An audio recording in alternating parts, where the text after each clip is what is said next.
Today, we're diving into a really powerful lesson coming out of Nigeria on how to fight back against one of the world's most hidden crimes, human trafficking. And it all starts with a simple but pretty profound question. Now think about that for a second. This isn't just some hypothetical. It's a challenge. And honestly, by the end of this, I think you'll see just how powerful your voice can actually be. I mean, just look at this. A suitcase. All packed, it's full of hope, right? Full of dreams for something better. But for way too many people, that journey, the one that starts with this amazing golden promise, it ends in a dark, desperate trap. So when we talk about your voice, we mean so much more than just the sounds you make when you speak. Your voice is your influence, plus your actions. It's the power you have to protect people and to create real, lasting change. To really get a grip on this, we need to see how it all plays out in the real world. So let's jump into a story that shows exactly how a beautiful promise can turn into a terrible trap. Let's start with Fatima. Like so many young people, she had these huge dreams. She was ambitious, hopeful, and just looking for a chance to build a better life for herself, for her family. And then, what seems like the perfect opportunity just lands in her lap. It was like a golden ticket, a fully sponsored chance to get an education overseas. For a smart young woman like her, this was more than just some offer. It felt like a lifeline. But here's the thing. That promise was a lie. The reality behind that amazing offer wasn't hope. It was a trap, built on lies and fear. Fatima was tricked, her dreams were twisted into a nightmare, and she got caught in this horrible cycle of exploitation. Her story is exactly why we have to unmask this hidden enemy. So what is it that we're actually fighting against? If we're going to use our voices to make a difference, we have to know the enemy we're up against, right?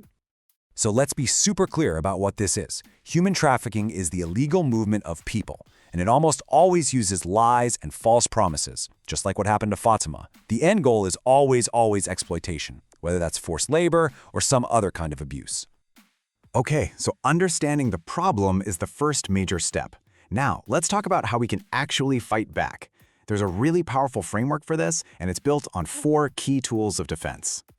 And here they are: awareness, education, advocacy, and legislation. Think of these as the 4 pillars that can help protect our communities. Let's break down what each one really means. This is where those big ideas become things we can actually do. With awareness, you're talking about the danger, sharing warning signs. Through education, you empower yourself and everyone around you. Advocacy, that's about giving a voice to those who can't speak for themselves. And with legislation, you can support creating tough laws to punish traffickers. See? Each tool gives you a vital role to play. And this right here, this is a perfect example of awareness in action. It's a simple, catchy slogan and a tool that's incredibly powerful. It's like a little red flag in your brain that can stop someone from walking right into a trap. And here's what these tools look like in the real world. On the left, you see awareness, right there in a school hallway, with posters made by students. And on the right, you've got a stage set for advocacy, with that one microphone ready to make a voice heard. Both are absolutely crucial in this fight. So this brings it all back to you, because this isn't just a problem for governments or big organizations to solve. Nope, everyone has a part to play in this fight, and that includes you. Here are 3 essential, super practical things you can do. First, ask questions. If an offer feels just a little bit off, dig in and get clear answers. Second, report it. Tell an adult you trust right away. Secrecy is a trafficker's absolute best friend. And third, use your platforms, like social media, to inform people, not to mislead them. Share facts, not rumors. And that, right there, brings us full circle. Remember what we said at the very beginning? Your voice is your influence plus your actions. It's not passive. It's an active force for protecting people and making real change happen. So, we end right where we began, with that one powerful question.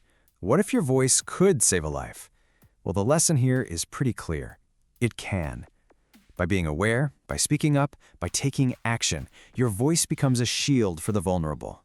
So the real question isn't if your voice can save a life, it's will you use it?